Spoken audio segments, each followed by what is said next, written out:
ভবানীপুরে এটি হোলির অনুষ্ঠান, আর সেখানেই ভবানীপুরে দাঁড়িয়ে আক্রমণ করলেন মমতা বন্দ্যোপাধ্যায়কে। তিনি বলছেন যে হিন্দুর বিরুদ্ধে, তার বিরুদ্ধে তৈরি থেকো ভবানীপুর, এবং তিনি একই সঙ্গে বলছেন হাইকোর্ট থেকে অনুমতি নিয়ে হোলি করতে হলো। ভবানীপুরে বসন্ত উৎসবে যোগ দিয়ে মন্তব্য বিরোধী দলনেতার। যেহেতু এটা ভবানীপুর, এখানে 1956 ভোটে হারা মমতা ব্যানার্জি ছাড়া আর কেউ হোলি করতে পারবে না। তাই পুলিশ ঠিক করে দিয়েছে এখানে प्रोग्राम करूं। जो हिंदू का खिलाफ है उसको मुंह तोड़ जवाब देने के लिए भवानीपुर तैयार है। আমি কখনো দেখিনি হোলির জন্য থানাতে মিটিং। কি বলা হচ্ছে? বলছে এটা স্পেশাল মান্থ, আনউইলিং লোককে রং দেওয়া যাবে না।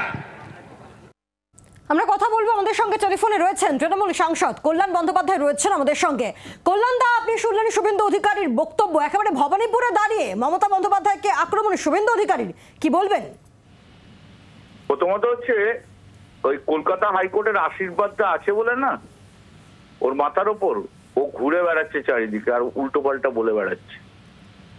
হাইকোর্টের আশীর্বাদটা যেদিন থাকবে না, ও জেলখানার মধ্যে ঢুকে থাকবে।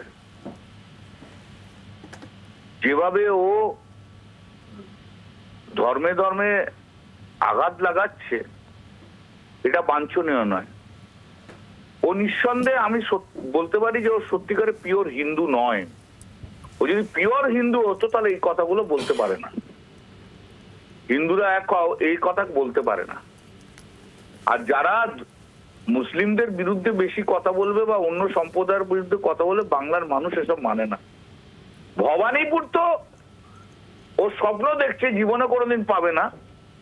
আপনাদের মাধ্যম দিয়ে আমি আজকে বলে দিচ্ছি, দিদি একবার নন্দীগ্রাম বিধানসভা নির্বাচন করার দায়িত্বটা আমাকে দিক না, আমি ওই শুভেন্দু অধিকারীকে হারিয়ে ছাড়বো। এই প্রথম কথাটা আমি আপনাকে বললাম, আপনাদের চ্যানেলে বললাম। নন্দীগ্রামে আমি ওকে হারিয়ে ছাড়বো, শুধু আমি ক্যান্ডিডেট না, আমাকে নির্বাচন করার দায়িত্ব দিক না। তারপর দেখবো শুভেন্দু অধিকারী কত বড় নেতা, ওকে হারিয়ে ভূত করে ছেড়ে দেবো আমি একদম। বড় বড় কথা বলা ছেড়ে দেবো। ওরা এমএলএ হিসেবে লাইফের ডিউরেশন খুব কমে গেছে, আর 1 বছরও নেই। আর হাইকোর্টের আশীর্বাদটা উঠে যাক না, হাইকোর্টের আশীর্বাদ নিয়ে বড় বড় কথা বলে বেড়াচ্ছে। জেলখানায় ওর জায়গা হওয়া উচিত। ধন্যবাদ।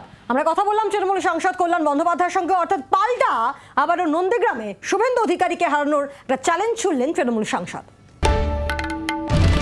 বাংলার আওয়াজ, বাঙালির আবেগ, জি 24 ঘন্টা।